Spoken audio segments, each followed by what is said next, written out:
que se llama Juegos y Filosofía. Es un gusto acompañarlos en este espacio de intercambio donde reflexionaremos acerca del juego desde una perspectiva filosófica, explicando sus dimensiones sociales, culturales y conceptuales. Y a través de las distintas ponencias que vamos a tener en esta mañana, en esta primera parte de esta mañana, tendremos la oportunidad de conocer investigadores y experiencias que muestran el juego no solo como una práctica lúdica, sino también como un objeto de estudio y una herramienta para pensar la realidad. Antes de comenzar, quiero presentarles a quienes nos acompañan en esta mesa. En primer lugar, nos acompaña Emiliano Delgani, doctor en filosofía, docente de la Cátedra de Metafísica de la Universidad Nacional de Mar del Plata, director de la revista Prometeica, del proyecto de extensión Los Juegos de Mesa como dispositivos de socialización y del proyecto de investigación Teorías Contemporáneas de lo Imaginario. En segundo lugar, contamos con la presencia de Julio Pinto, profesor de filosofía y profesor de ciencia política, investigador de la Universidad Nacional de Mar del Plata e integrante del grupo de extensión Eutrapelia y del proyecto de extensión Los Juegos de Mesa como dispositivo de socialización. En tercer lugar, lo vamos a tener a Gonzalo García Hirt, estudiante de la Universidad Nacional de Mar del Plata, integrante del grupo de extensión Eutrapelia, el juego de mesa como dispositivo de socialización y miembro de la red de investigaciones de juegos de rol. Y finalmente la vamos a tener a Ximena Trani, docente y estudiante de la Facultad de Arquitectura, Diseño y Urbanismo de la Facultad de Humanidades de la Universidad Nacional de Mar del Plata. Participa en proyectos además de investigación y forma parte del grupo de extensión de Eutrapelia. Agradecemos sinceramente que estos ponentes hayan hecho sus trabajos y tengan la disposición para compartir sus conocimientos con todos nosotros en las jornadas. La dinámica de esta mesa va a ser la siguiente: cada expositor expondrá su ponencia durante 20 minutos. Abriremos luego un espacio para preguntas. Mientras tanto, esto está saliendo en vivo en YouTube, así que podrán dejar sus preguntas que nuestra producción irá seleccionando para que después puedan los ponentes responder a todas sus preguntas. Así que sin más, damos por comienzo esta mesa de juego y filosofía en estas segundas jornadas interdisciplinarias de pensar el juego, y le damos la bienvenida a nuestro primer expositor, Emiliano Delgani. Muy buenos días a todos, espero que se encuentren bien. Gracias, Celeste, por la presentación. Agradecemos a la Universidad Nacional de Guillermo Brown por la invitación a participar. Como decía Celeste, actualmente participo en el proyecto de investigación, de extensión universitaria, juego de mesa como dispositivo de socialización. Hasta el año pasado teníamos todavía vigente nuestro proyecto de investigación, El umbral ontológico de la ficción lúdica, en el que veníamos trabajando también estos temas desde el área de investigación. Le pido a Nicolás si puede poner las diapositivas. Bien, ¿de qué trata el trabajo que nos convoca en esta oportunidad? Los límites porosos del círculo mágico. Gran parte de lo que fue el desarrollo del proyecto de investigación, El umbral ontológico de la ficción lúdica, y en particular de mi participación dentro de ese proyecto, tuvo que ver con indagar cuáles son los vasos comunicantes que se establecen entre el interior de las prácticas de juego, de lo que se denomina el entorno de juego, o que a partir de Huizinga se denomina como el círculo mágico que envuelve las prácticas lúdicas, y lo que serían las prácticas habituales, es decir, el espacio de las prácticas sociales, aquellas instancias que son exceptuadas hasta cierto punto por el juego. Sabemos desde diferentes perspectivas de la antropología que tanto el juego como el ritual, la liturgia religiosa o la festividad se caracterizan por constituir una irrupción a las prácticas habituales, ¿no? Nos desenvolvemos en el mundo del trabajo, en el mundo de lo que serían las prácticas de estudio, las prácticas productivas, distintas formas de interacción social que constituyen ámbitos que se pueden distinguir dentro de lo que serían las prácticas del mundo de lo habitual, y frente a eso aparece las prácticas de juego como un espacio de irrupción, como un paréntesis, como un impas de esas prácticas eventualmente productivas o guiadas por diferentes intereses. Si podemos pasar la primera filmina, en particular, bueno, la caracterización del entorno de juego que se puede hacer desde diferentes abordajes es bastante amplia, en particular autores como Roger Caillois, Huizinga, Johan Huizinga, Emile Benveniste van a aportar diferentes elementos para pensar en esta excepcionalidad que constituye el entorno de juego, y un autor que también le va a dedicar bastantes páginas y bastantes conceptos es Eugen Fink, en su texto El oasis de la felicidad, en el que nos va a hablar del mundo de juego, ¿no? El concepto que vos utilizar él es el mundo de juego, entendido como este espacio, este oasis, que nos permite interrumpir lo que sería el curso de la vida corriente, siempre orientada a distintas finalidades, ¿no? Todas las acciones de la vida corriente, nos va a decir Fink, se orientan a una búsqueda de una suerte de bienestar, de una felicidad. En ese sentido, Fink se apoya hasta cierto punto en la tradición aristotélica, ¿no? La idea de que la felicidad aparece como aquella instancia que le da unidad y sentido a todas nuestras acciones. El juego, por el contrario, es una esfera, nos va a decir Fink, autotélica, ¿no? Las finalidades que se persiguen al interior del espacio de juego son inherentes a ese espacio y no generan cadenas de medios y fines que conduzcan a un fin ulterior, ¿no? Si bien evidentemente uno mueve la torre para acorralar al rey rival jugando al ajedrez, todas las acciones que se hacen durante una partida de ajedrez concluyen una vez que la partida termina. En ese sentido, si tuviéramos que distinguir a partir de un aspecto el entorno de juego de el entorno habitual, sea cual fuere este entorno habitual, ¿no? Digamos, el mundo social y las prácticas habituales también se dividen en diferentes ámbitos, podríamos decir que algo que caracteriza al juego y a las prácticas lúdicas es el hecho de poseer finalidades inherentes al medio, es decir, el carácter autotélico del juego frente al carácter productivo o guiado por el interés que orienta otro tipo de prácticas. Pasamos a la siguiente filmina. Bien, ¿qué nos dice Huizinga como puntapié inicial para pensar en este tipo de características del entorno de juego? Tomamos una cita bastante relevante del capítulo 1 de Homo Ludens. Huizinga nos dice, el juego en su aspecto formal es una acción libre ejecutada como si y sentida como situada fuera de la vida corriente, pero que a pesar de todo puede absorber por completo al jugador, sin que haya en ella ningún interés material ni se obtenga en ella provecho alguno. Si se ejecuta dentro de un determinado tiempo y determinados espacios, que se desarrolla en un orden sometido a reglas y que da origen a asociaciones que propenden a rodearse de misterio o a disfrazarse para destacarse del mundo habitual, ¿no? Lo que caracteriza al juego desde esta perspectiva de Huizinga es precisamente su carácter excepcional, su extravagancia respecto del mundo habitual y hasta cierto punto su separación del mundo habitual. Luego veremos que esta separación nunca es tal, ¿no? La esfera del juego nunca logra separarse por completo del mundo habitual.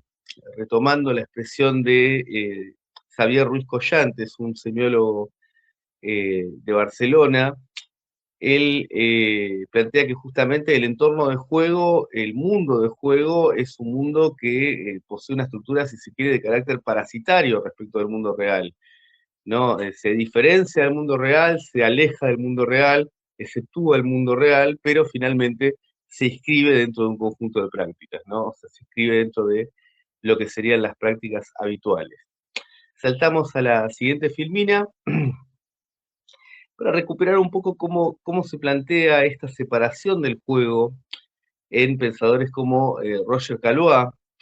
Roger Caillois, con un poco más de énfasis, nos va a decir, el juego es esencialmente una actividad separada, cuidadosamente aislada del resto de la existencia y realizada por lo general dentro de límites precisos de tiempo y de lugar.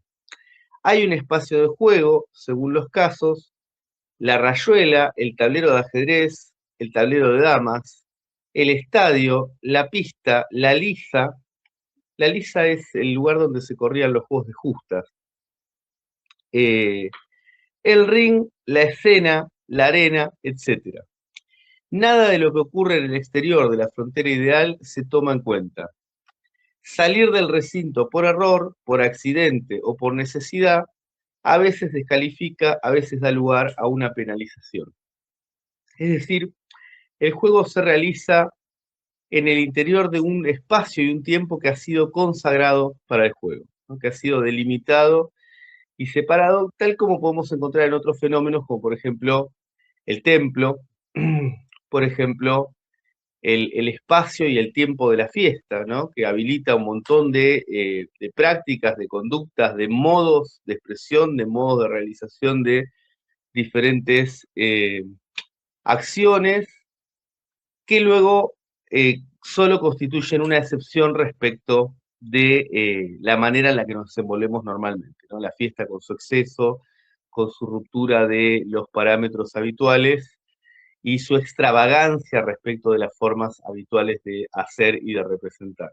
Bien, ahora sí saltamos a la siguiente filmina, que es una cancha de rugby. A pesar de que estamos muy futboleros, pero no, están delimitando una cancha de rugby en este caso. O al menos así lo entendí cuando vi la foto original. Bien, ¿qué es lo que retomamos de Ruiz Collantes?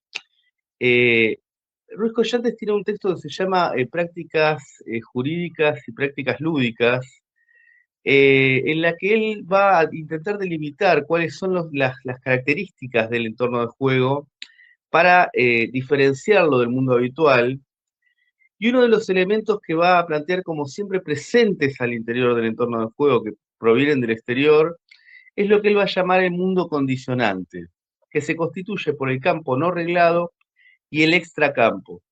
El extracampo nos resulta más o menos fácil de entender, ¿no? Son elementos que están en el exterior de la zona consagrada para el juego, del espacio consagrado para el juego, pero que eventualmente nos pueden condicionar el entorno. Por ejemplo, pensemos en un partido de vóley, el viento, ¿no? El clima en general. Distintos eventos que pueden ocurrir fuera del entorno de juego que irrumpan nuestra acción, ¿no? Una madre que viene a decirnos que, bueno, ya no podemos jugar, o digamos, el tiempo mismo, ¿no? Ya es hora de ir a dormir, digamos, distintas cosas que tienen que ver con el entorno en el que se da la práctica de juego. Y por otro lado, lo que Ruiz Collantes va a llamar el campo no reglado, que tiene que ver con todo un enorme conjunto de condiciones materiales y simbólicas en las que las prácticas de juego se desarrollan. Por ejemplo, un ejemplo trivial, pero todavía atinado, podemos pensar en el mismo partido de vóley, la gravedad, la tridimensionalidad, la química, perdón, la física de los materiales, la fisiodinámica, y un montón de condiciones que se le dan al juego que condicionan finalmente incluso su estructura normativa, ¿no? Cuál es la mecánica que el juego puede tener o no puede tener. Bueno, fue muy discutida recientemente la llamada pausa de hidratación, justamente si el cuerpo de los jugadores requería o no requería esa pausa a los 22 minutos para tomar agua, si eso era algo que condicionaba el juego desde una condición fisiológica de los jugadores, o condicionaba el juego desde otro tipo de dimensiones que también pueden condicionar al entorno del juego. Y por otro lado, desde una perspectiva simbólica, y siguiendo en este punto a el investigador Antonio Planes de la Maza, también de la Universidad de Barcelona, él va a plantear, retomando algunos conceptos del lingüista Ludomir Dolezal, él va a plantear precisamente que todo el significado de los elementos que se dan al interior del juego está condicionado por una semántica extensional, por un nivel semántico que es superior, ¿no? Por ejemplo, si uno está jugando al Mario Bros. Y ve una estrella, ve una tubería, ve una planta carnívora, ve una bola de fuego, todos esos elementos que tienen una función dentro del juego, que están estructurados al interior del entorno del juego, dentro de todo un conjunto de mecánicas, dentro de todo un conjunto de sistemas de penalización y sistemas de bonificación, dentro de toda una estructura, una arquitectónica que conduce a determinadas condiciones de victoria. Al mismo tiempo, cualquier jugador, cualquier individuo que interactúe con ese sistema, posee ya una significación, posee ya una serie de representaciones en torno a qué significa una estrella, qué es una planta carnívora, qué es una tubería y qué es una bola de fuego. Digamos, ¿no? Lo que facilita, en definitiva, que como dice Miguel Sicard, el nivel semántico del juego, el nivel de las representaciones del juego, resulte didáctico respecto de las normas que orientan el juego, es decir, del nivel mecánico. Si las bolas de fuego tuvieran un efecto positivo, la estrella tuviera un efecto negativo, recibir una flecha tuviera un efecto positivo, bueno, los símbolos que estarían interactuando dentro del entorno del juego serían muy confusos respecto de su mecánica. Bien, pasamos entonces a la siguiente diapositiva. ¿Cuáles serían entonces estos elementos que permiten pensar cierta interacción concreta entre el entorno del juego y el entorno habitual? Bueno, por un lado tenemos el campo no reglado del que veníamos hablando, la semántica extensional, el hecho de que la semántica intencional, es decir, el significado de los elementos conforman el juego dentro de su entorno de juego, interactúen siempre con una semántica extensional, con un conjunto de significaciones que trascienden y anteceden a la práctica lúdica. Por otro lado, lo que Miguel Sicard va a denominar una jerarquización axiológica de los elementos dentro del juego, va a decir, bueno, en la medida que todas las existencias que se dan al interior de un entorno lúdico. Él está pensando puntualmente en entornos videolúdicos, está pensando en videojuegos, pero también lo podemos pensar dentro de un juego de mesa, en el caso de un juego de mesa o de un juego recreativo, ¿no? Aunque quizás dispongamos de menos elementos. Va a decir, en la medida que las condiciones de victoria orientan el significado de cada uno de estos elementos, hay una jerarquización axiológica porque se da una jerarquización valorativa de cada uno de estos elementos en torno a en qué medida me acercan o me alejan de las condiciones de victoria. Esta jerarquización axiológica, por otro lado, interactúa con la jerarquización habitual. ¿Cuál es el valor que otorgamos a las cosas colectivamente en nuestras prácticas habituales, ¿no? Lo que hace, por ejemplo, que un determinado elemento al interior de un entorno de juego posea un alto valor y en la vida cotidiana no lo posea o no posea valor en absoluto, y esos corrimientos van generando distintas fricciones entre lo que este autor Miguel Sicard va a llamar la moral del juego, la propuesta moral del juego, la gameplay ética, va a decir él, y lo que sería nuestra manera habitual de considerar valorativamente los elementos con los cuales interactuamos en la vida cotidiana. Bien, y por otro lado tenemos el concepto de fuera de campo de Oliver Latorre, que tiene que ver en gran medida con aquellos elementos que están al interior del playboard, que están al interior del entorno del juego, pero que siguen siendo un mero marco. Vos pensar en los paratextos, las ilustraciones, en el caso de los videojuegos, los fondos no interactivos, lo que siguen siendo parte del marco en el que el juego se produce, ¿no? Pero ya en este caso al interior del juego. Podemos pensar, por ejemplo, el oleaje que está dibujado en el marco del tablero de los colonos de Catán, por ejemplo, ¿no? Que no tiene ninguna función mecánica, pero que condiciona desde una perspectiva simbólica el significado de los hexágonos que sí forman parte del tablero. Bien, redondeando porque cometí la negligencia de no ver el horario cuando empecé, por ende no sé cómo voy, pero redondeando un poco la idea, ¿Cuál es la interacción que se da, o al menos cuál es la interacción que intento defender que se da entre el entorno de juego y las prácticas habituales? Bueno, por un lado, y en esto sigo a Xavier Ruiz Collantes, en su descripción de los juegos de compactación, el juego, el entorno del juego va a resignificar y compactar y esquematizar un conjunto de dinámicas que forman parte del mundo habitual, ¿no? A veces con distintos niveles de abstracción. Tenemos juegos como el recién mencionado, Los Colonos de Catán, en el cual se está representando el desarrollo de una colonización, un proyecto extractivista y de producción y de planificación demográfica, y tenemos otros juegos como el vóley, en los cuales es mucho más difícil saber qué es lo que eventualmente se podría estar representando en el vóley, ¿no? Eso sería, eh, estaría sujeto a análisis, qué es lo que efectivamente se está representando en algunos juegos, si es que se está representando algo, o si lo que se está representando es un poco más abstracto. Finalmente, dentro del entorno del juego, estas dinámicas se fijan a tal punto que cualquier acción que uno realice constituye lo que Ruiz Collantes va a llamar una vivencia narrativa, es decir, no necesito volver retrospectivamente sobre lo que estoy haciendo para entender su significado o para otorgarle un significado, sino que como todo está orientado por determinadas condiciones de victoria, entiéndase que las condiciones de victoria pueden ser simplemente algún estado que ese entorno del juego considere preferible a otro, ¿no? No necesariamente tiene que ver con ganar.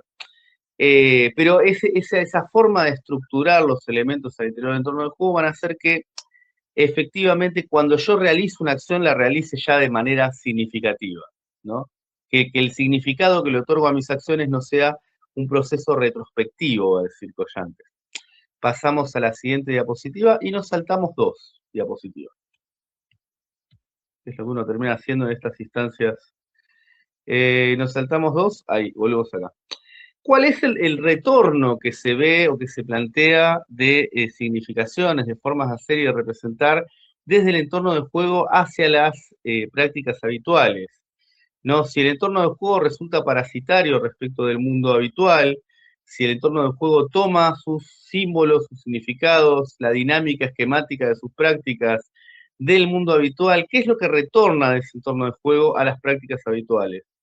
Constantemente nos encontramos en la bibliografía con la bibliografía especializada sobre el juego, con la idea del juego como una práctica gratuita, voluntaria y productiva, pero al mismo tiempo como una experiencia significativa. Es decir, algo que sin cambiar nada en el mundo nos cambia en algún sentido. Esta característica del juego la comparte en gran medida con la metafísica o con la reflexión ética, ¿no? Bueno, no cambiamos nada en el mundo, pero nos cambiamos a nosotros en algún sentido un tanto impreciso. Bueno, algunos autores han intentado sondear un poco y precisar un poco este carácter ambiguo, impreciso del modo en el que nos cambia el juego, y han formulado esta serie de conceptos, ¿no? La moral del juego, de la que hablábamos a partir de Sicard, el concepto de retórica procedural, de Jan Bogost, la forma en la que las prácticas de juego a partir de procedimientos tienen un efecto no solo performático, sino retórico respecto de nuestra conducta y nuestra manera de valorar los elementos que tenemos a nuestro alrededor. Si jugamos todo el tiempo a que somos vaqueros y que tenemos armas y que nos disparamos con armas, eso puede terminar teniendo un efecto respecto de la forma en la que valoramos lo que es tener un arma, que luego si lo pensamos en nuestra vida cotidiana no ocupa prácticamente ningún lugar más allá de que sepamos de qué se trata. Por otro lado, va a haber ciertos efectos cognitivos, estos más estudiados, fundamentalmente estudiados por la psicología cognitiva, y por otro lado, la construcción de discursos ideológicos. En la medida que el juego permite tomar toda una serie de elementos del mundo habitual, del mundo de la vida corriente, y reconfigurarlos en un orden establecido en el que van a ser rejerarquizados desde una perspectiva valorativa, por supuesto que el videojuego y el juego en general van a ser espacios simbólicos muy propicios para la propagación o continuación de distintos discursos ideológicos, ya sea discursos disruptivos o que repitan ciertos estereotipos. En algún punto, como dice Navarrete, un pensador de la Universidad Autónoma de Sevilla, el videojuego y el juego en general tienen que participar de cierta iconografía, de cierta economía simbólica que hacen que no solo sea proclive, no solo sea un buen vehículo para la reproducción de estereotipos, sino que además sea muy proclive a reproducir estereotipos, ¿no? Porque los estereotipos se entienden a golpe de vista y el juego requiere esa economía desde una perspectiva simbólica. Finalmente, y en esto, tanto a nivel individual como en el proyecto en general, siempre nos apoyamos un poco en algunas nociones de la semiótica de Lotman, lo que planteábamos es que las formas de hacer y representar, las formas de codificación y los esquemas de roles y de objetivos de la vida habitual y del entorno de juego entran en una cierta fricción que cuanto mayor sea la discrepancia que haya en la forma de organizar el mundo que sea el interior del entorno de juego y la forma de organizar el mundo que sean las prácticas habituales, esa discrepancia va a generar lo que Lotman llama principio de tensión de borde o principio de irregularidad, va a generar una fricción que puede ser productiva en términos simbólicos. Si representamos el mundo de una manera cuando habitualmente representamos el mundo de una manera completamente diferente cuando estamos jugando, puede que de esas discrepancias emerjan distintos símbolos, distintas prácticas intermedias, distintos sincretismos, y haya lo que Lotman llama algún grado de productividad semántica, es decir, se construyan nuevas formas de hacer y representar, se pueda replantear hasta cierto punto los esquemas de roles. Y ahí pasamos a la última, Filmina. Esa la saltamos también. Ah, no estábamos en la misma Filmina, bueno, esa la saltamos también. Y la saltamos finalmente y llegamos a esa Filmina que todos querían ver. Así que bueno, les agradezco mucho a los que nos están siguiendo en YouTube y le agradezco mucho a Celeste por